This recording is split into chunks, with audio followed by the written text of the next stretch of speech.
পিলু আর রঞ্জা সুরমণ্ডলের ছাত্রী। সুরমণ্ডল আবার শুরু হয়ে গেছে, ওখানে গান শেখানো শুরু হয়েছে। আজকে ওদের যেতে দেওয়া হয়নি, কিন্তু ওরা কাল থেকে যাবে সুরমণ্ডলে।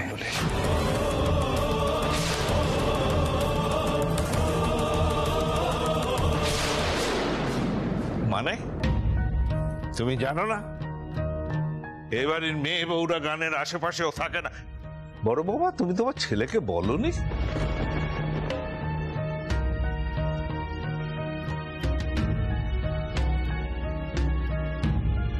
তোমাদের শাশুড়ি স্থানীয়রা যখন জানাননি, আমি জানাচ্ছি। মানে আমরা তো প্রফেশনাল সিঙ্গার হব বলেই গান শিখছিলাম। আমি সেতার বাজাই, আর এখন আপনারা বলছেন কিভাবে যে আমরা গান বাজনা করতে পারবো না? এ বাড়িতে দাদু যা বলছেন সেটাই মেনে চলতে হবে রঞ্জা। খামোখা আরেকটা তর্কে আমি যেতে চাই না। গান বাজনা সব বন্ধ, বাস। তুমি তো এখন বসু মল্লিক বাড়ির বউ। ঠাট্টা হচ্ছে নাকি? আমি কি ছোটবেলা থেকে গান বন্ধ করে দেবো বলে গান বাজনা শিখছিলাম?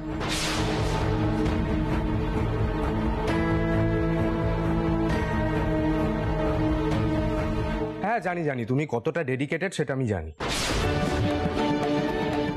প্রত্যেকদিন তো অভ্যেসই করতে না। তুমি থামো মোল্লা, থামো। তুমি কতদিনই বা চেনো রঞ্জাকে?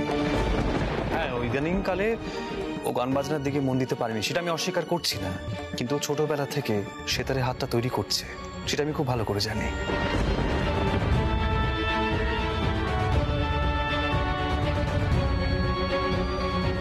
আর বাই দ্য ওয়ে, আপনারা তো এখানে গানের সাধনা করেন, তাই না? তাহলে এভাবে সবার গান বাজনা কেন বন্ধ করছেন আপনি?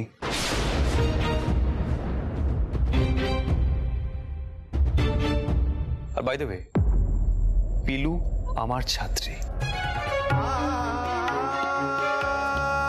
তাই পিলু আর রঞ্জার গান আমি বন্ধ হতে দেব না। আমার মায়ের সাথে যেটা হয়েছে সেটা অন্তত আমি ওদের সাথে হতে দেব না।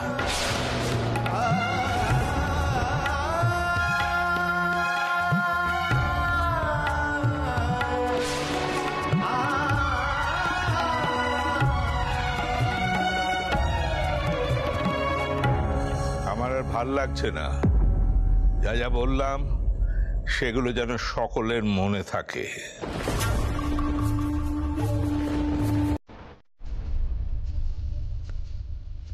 এ বাড়ির মেয়ে বউরা গান বাজনার আশেপাশে যায় না, কারণ নিষেধ আছে।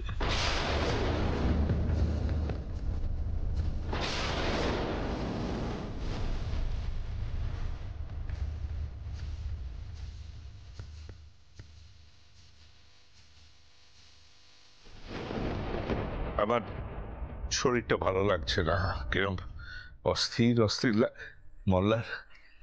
হ্যাঁ দাদু, আমি একটু যাবো, একটু ধরো আমার। চল, আসুন আসুন আসুন।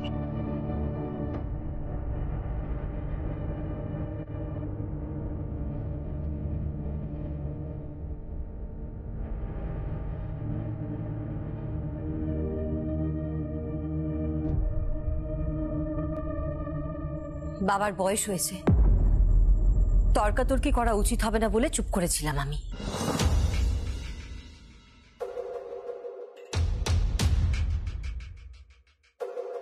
তুমি আজও কিছু বলবে না? কি একটা কুসংস্কার ধরে তোমরা বসে আছো বলো তো? এই সমস্ত বাজে বিধিনিষেধ আমি কিন্তু মানবো না, সেটা ওনাকে বলে দাও। কোন দিন তুমি কোন বিধিনিষেধটা মেনেছো আহিত যে আজকে মানবে?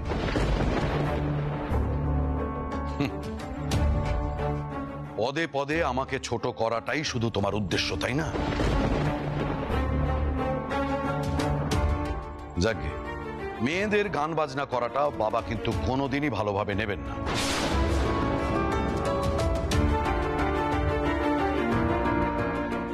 কারণ বাবা ভাবেন আমাদের বংশে মেয়েদের গান বাজনার উপর একটা অভিশাপ রয়েছে।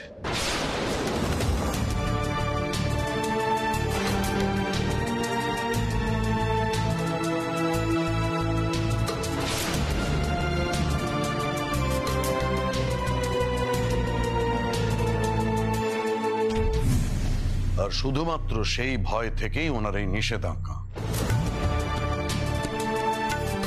এটা একটু মাথায় রেখো।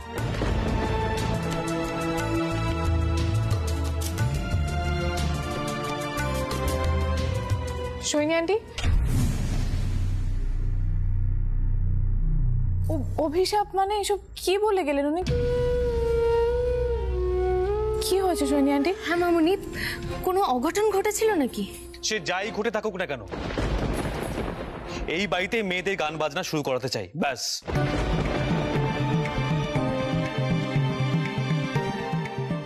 আমি তোমার সঙ্গে আছি আহির। আহির, দাঁড়াও, আগে তোমার বাবার সঙ্গে আমাকে আরেকবার কথা বলে নিতে দাও। সে তুমি কথা বলো মা, তাতে আমার কিছু যায় আসে না। নিশ্চয়ই কথা বলো তুমি। পিলুর মাথায় আরো 10টা বুদ্ধি আসবে, সেটাও প্রয়োগ করার চেষ্টা করবে, করে দেখুক কি করতে পারে ও। কিন্তু আমি 2 দিন সময় দিলাম, 2 দিনের মধ্যে যদি কিছু ব্যবস্থা করতে পারো তাহলে খুব ভালো, যদি না পারো তাহলে কিন্তু পিলু আর রঞ্জাকে নিয়ে আমি রেওয়াজে বসবো সবার সামনে।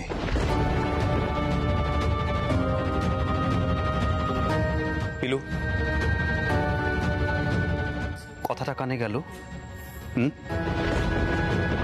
মা, আমি কিন্তু হারার উদ্দেশ্য নিয়ে বসে থাকতে পারবো না। কবে বসু মল্লিকদের সুবুদ্ধি জাগ্রত হবে, কবে ওনারা বুঝবেন যে মেয়েদের অধিকার রয়েছে গান গাবার, আমি কিন্তু ওয়েট করবো না মা, বলে দিলাম।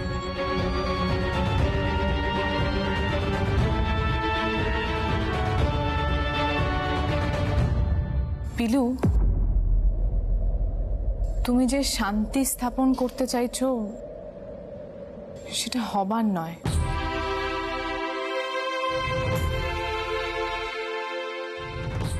দুদিন পরে দেখবে আমাদেরকে সেই লড়াই করেই গান শুরু করতে হচ্ছে।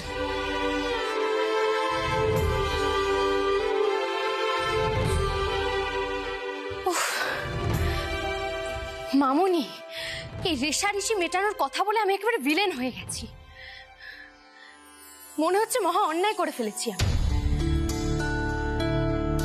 বিশ্বাস করো মামুনি, তুমি ছাড়া আমার পাশে কেউ নেই। ওস্তাদ যে দিন রাত গজগজ করে চলেছে, চাইছেন আমার কানটা মুলে দিতে, কিন্তু কোনো কারণে পারছেন না। এই যুদ্ধটা তো শুধু দাদুর গোড়ামির বিরুদ্ধে নয়, সকলের রাগের বিরুদ্ধে। এই যে তুমি ওস্তাদজিকে বাধা দিলে, আমি ওনাকে চেঁচামেচি করতে দিচ্ছি না, এতে কিন্তু উনি আরো চটে যাচ্ছেন। আমি আর কত দিকে লড়াই করব বলো তো মামুনি? ভাগ্যিস তুমি ছিলে। তুমি দেখো, তোমার ছেলে আজ দুপুরেও খাবেন না, রাত্রেও খাবেন না, তুমি মিলিয়ে নিও।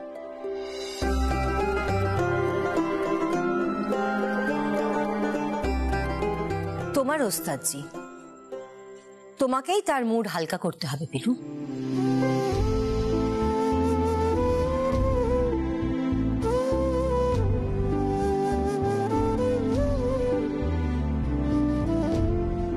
শোনো, একটা কথা বলি, একবেলা না খেলে কেউ অসুস্থ হয় না, না খেলে খাবে না, কিন্তু সবার ভালোর জন্য যেটা করার সেটা সবসময় করবে পিলু। মামুনি, তোমার আর কাকিমার মধ্যে কত তফাৎ। এই জন্যই বোধহয় ওস্তাদজি এত ভালো, মেয়েদেরকে সম্মান করেন। আমার কত ভাগ্য যে আমি তোমার মতো শাশুড়ি পেয়েছি।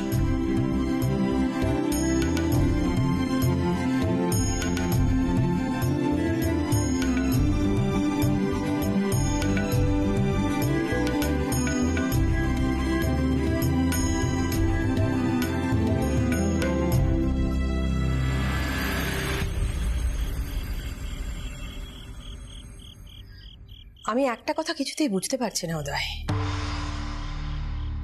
যে ছেলেটাকে আমরা ছোট থেকে গান শিখিয়ে বড় করলাম, মানুষ করলাম, আজকে সেই ছেলেটা সুরমণ্ডলের হয়ে গান গাইবে না, এই আবার হতে পারে নাকি কখনো? আর তোমার দাদাই বা কেন বারণ করলে নাহিরকে গান গাইতে আমি তাও জানি না। সেটা তো দাদাই কইতে পারবো।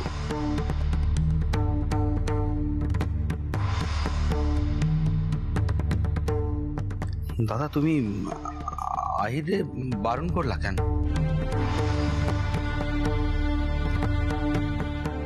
কি বলছো বলো তো? আদিত্যদা কি করবে? হ্যাঁ, আদিত্যদাকে কেন বলছো? আচ্ছা উদয়, গানটাও কি শেষে রেশারেশির একটা বিষয় হয়ে দাঁড়াবে নাকি? আশ্চর্য। ও ছোটবেলা থেকে সুরমণ্ডলে গান শিখেছে, তাই আহির আমাদের হয়ে গাইবে। আর এদিকে ওরা বলছে বসু মল্লিক বাড়ির ছেলে, তাই নাকি ও বসু মল্লিকদের হয়ে গাইবে। আমি বুঝতে পারছি না দিদি ভাই, এটা কি হচ্ছে? এবারে আমাদের ছাত্রছাত্রীদের কি হবে বলতো ঋতু? তারা তো কেরিয়ার তৈরি করবার জন্য এখানে এসেছিল নাকি? এবারে কি করবে ওরা? বসু মল্লিক সুরনিকেতনে গিয়ে ভর্তি হবে? বেশিরভাগ সময়টাই আদিত্য বাইরে বাইরে কাটাতো ওর অনুষ্ঠানের জন্য। আহির ওদের সবাইকে গান শেখাতো। ওরা আহিরকেই গুরু হিসেবে মেনেছে এবং আহিরকে আইডল হিসেবে মেনেছে। সুরমণ্ডলও নেই, আহিরও নেই। কটা স্টুডেন্ট আর থাকবে আমাদের এখানে বলতো? কজন থাকবে? কইতাছি কি বৌদি, এখন এগুলো থাক না, মানে দাদা তো না সরে না না উদয়, এখনো যদি আমরা থাক না করি তাহলে কি করে চলবে উদয়? এখন তো একটু কথা আমাদের বলতেই হবে না, নইলে আমাদের চোখের সামনে থেকে একটা একটা করে জিনিস ওই বসু মল্লিকরা ওরা সব ছিনিয়ে নেবে, আর আমরা সেটা বসে বসে দেখবো। আমরা অ্যালাউ করবো ওদেরকে নিতে? আহিরের উচিত ছিল না আজকে সুরমণ্ডলের সঙ্গে থাকা? সবার সামনে, তোমার দাদা সবার সামনে অ্যানাউন্স করেছিল আহিরকে ওনার উত্তরসূরি হিসেবে, সেটা সবাই জানে। আর আজকে তোমার দাদা একা, ওর পাশে কেউ নেই উদয়। তার মধ্যে আমাদের কোনো গানের ক্লাস নেই, গাছের নিচে বসে গান শেখানো হচ্ছে, কোনো চাকচিক্য নেই। আমরা আমাদের অস্তিত্বটাকে কি করে ধরে রাখবো বলো তো? এত রেশারেশির মধ্যে গান হয় না বিজুলা।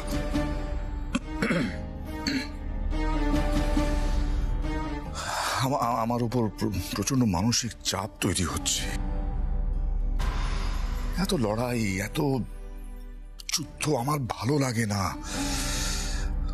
ওরা যদি আহিরকে দিয়ে নিজেদের গান গাওয়াতে পারে তাহলে গাওয়াক না, গাইয়ে দেখাক।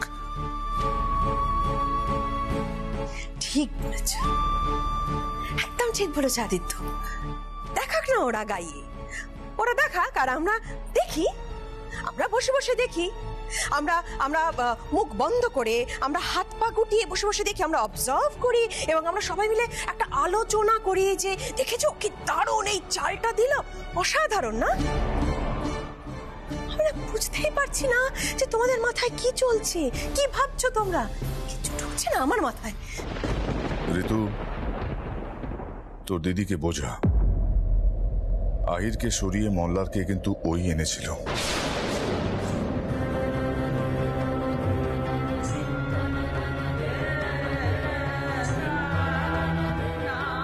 সেই এখন 10 বার ধরে আমাকে এইটাই শুনিয়ে যাও, বাকি জীবনটা ধরে আমাকে এটাই শুনিয়ে যাও। একবার আমার দিকে তাকিয়ে দেখো না, না আদিত্য? একবার বুঝতে পারো না যে সুরমণ্ডল চলে যাওয়ার জন্য আমার মধ্যে কতটা অনুতাপ, আমি কতটা অনুতপ্ত।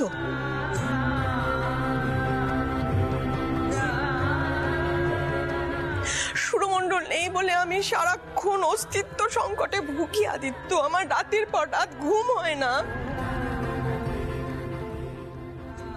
খালি মনে হয় আমাদের ছাত্রছাত্রীরা যেন অন্তত থাকে, তারা যেন চলে না যায়। একটু বোঝো না না তুমি? আচ্ছা আচ্ছা ঠিক আছে দিদি ভাই, এবার চুপ করো। আদিত্যদা সত্যি খুব ক্লান্ত আর মানসিক চাপটা নিতে পারছে না। দেখছো তো কি অবস্থা। তুমি এর মধ্যে এত মাথা গরম কেন করছো দিদিভাই? মাথাটা ঠান্ডা করো। চলো তুমি আমার সঙ্গে, চলো তো ভেতরে।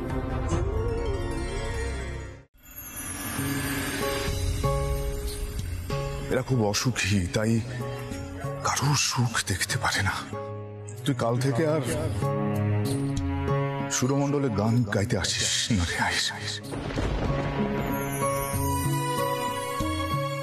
এ বাড়ির মেয়ে বউরা গান বাজনার আশেপাশে যায় না, কারণ নিষেধ আছে।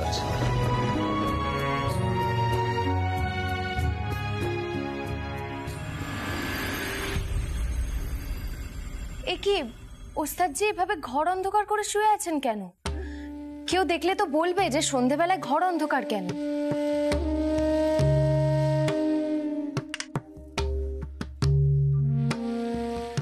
দুপুরে কিছু খাননি, এখন এভাবে শুয়ে আছেন, একটু চা খেয়ে নিন না। আমি তো একা থাকতে তো আমার কিছু ভালো লাগছে না। আর লাইটটা বন্ধ করে দিয়ে এখান থেকে যাও তুমি। ও ওস্তাদজি, উঠুন না, একটু চা খেয়ে নিন।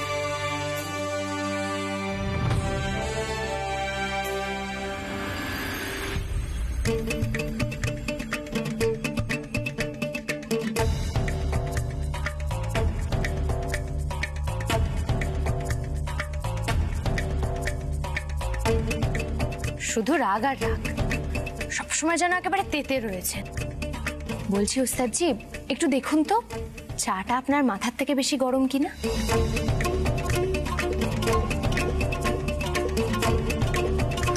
আরে পিলু, কি করছো নাকি তুমি? আর কি করো, আমার ভালো লাগছে না। উঠে যখন পড়েছেন, নিন এবার চাটা খেয়ে নিন।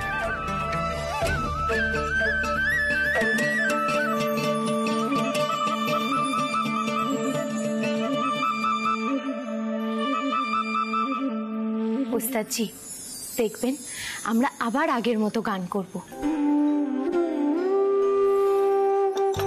পিলু, এই ছেলে বলানো কথাগুলো আমাকে না আর বলো না। আমি কিন্তু বাচ্চা ছেলে নই। তুমি শুনলে না দাদুর কথাগুলো? হ্যাঁ, বিচ্ছিরি ভাবনা নিয়ে এখনো আছেন উনি বেঁচে। কোনো ধারণা এই পরিবারে নাকি মেয়েরা গান করতে পারবে না, গান করলে বসু মল্লিক পরিবারে অকল্যাণ হবে। এটা কি ধরনের কথাবার্তা? আর পিলু, তুমি এই ধারণাটাকে ভাঙবে, দেখবে সেই আবার চেঁচামেচি হবে, আর নাহলে আমাদের এই বাড়ি থেকে বেরিয়ে যেতে হবে। তুমি একটা কথা কিছুতেই বুঝে উঠতে পারছো না। দেখো, এটা কিন্তু ওই শাড়ি পরানো অথবা ক্ষমা চাওয়ার মতন অত সহজ ইস্যু নয়। জানি সেটা, এটুকু তো আমি বুঝতে পারি। তবে ছোট ম্যাডামকে শাড়ি পরানোর বিষয়টা একদমই সহজ ছিল না, আর মল্লার বাবুকে দিয়ে ক্ষমা চাওয়ানো তো আরোই সহজ ছিল না। তুমি তারপরেও তর্ক করে যাবে, সেটা আমি জানি। এই করে করে আমার মায়ের গানটা বন্ধ হয়ে গেছে পিলু, এরপর তোমার বন্ধ হয়ে যাবে, সেটা তো আমি মানতে পারবো না। না ওস্তাদজি, আমার গান বন্ধ হবে না। গান আমার জীবন, আর যে মেয়ে মনের আনন্দের জন্য যেখানে সেখানে গান করত, তার গান বন্ধ হওয়ার প্রশ্নই ওঠে না। তবে হ্যাঁ, এই মেয়েদের গান করার লড়াইটা অনেক কঠিন হবে, এটা ঠিকই। তবে এটা তো জানেন ওস্তাদজি, যদি আমরা এখান থেকে চলে যাই তাহলে তো সুরমণ্ডল চিরকালের জন্য হাতছাড়া হয়ে যাবে, আর সেটা অনেক বেশি দুঃখের হবে, তাই না? পিলু,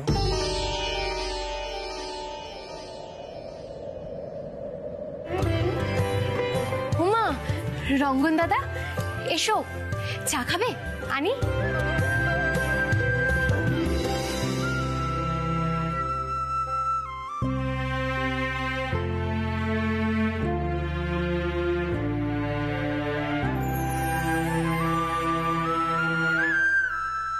রঙ্গন,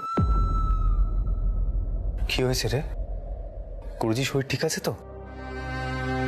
আজ সকালে যা বিচ্ছিরি একটা ঘটনা ঘটলো, তারপর তো আমি কোনো শব্দ খুঁজে পাচ্ছি না কিছু বলার। বসু মল্লিকটা তো মানুষ নয়, আবার পিলু দায়িত্ব নিয়েছে ওদেরকে মানুষ করার। ওস্তাদজি, দেখছেন তো রঙ্গন দাদার মনটা ভালো নেই। রঙ্গন দাদা, কি হয়েছে বলো না। পিলু, সিঞ্জিনের বিয়ে ঠিক হয়ে গেছে।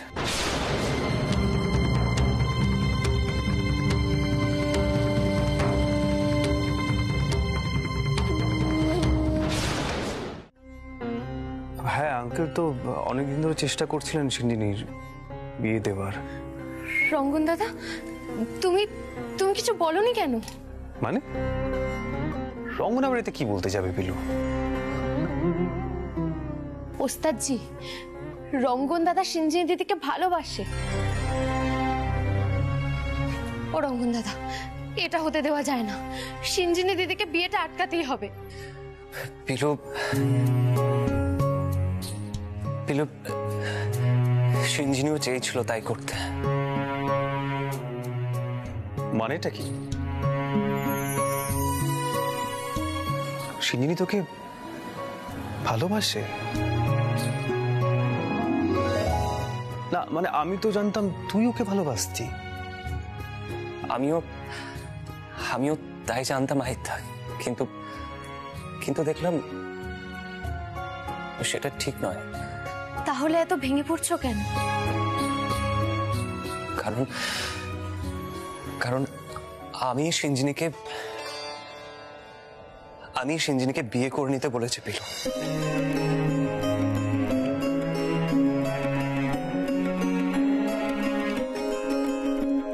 পরিবারের এই অবস্থার মধ্যে আমি কি করে বিয়ে করার কথা ভাববো পিলু? কি করে ভাববো?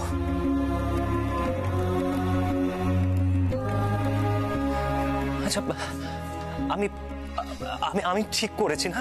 হ্যাঁ আহিতা, আহিতা, আমি আমি আমি ঠিক করেছি, বলো বলো না আহিতা, বলো না, বলো না আহিতা, আমি ঠিক করেছি না?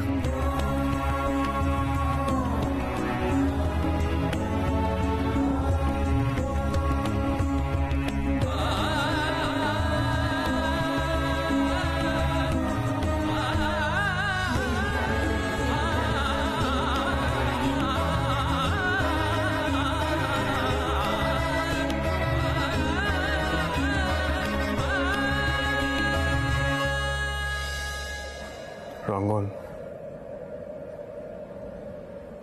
তুই অনেক পাল্টে গেছিস রে। তুই অনেক বড় হয়ে গেছিস। দেখবেন আমরা আবার আগের মতো গান করব, নাচ করব। এমন দিন থাকবে না, আবার ভালো দিন আসবে।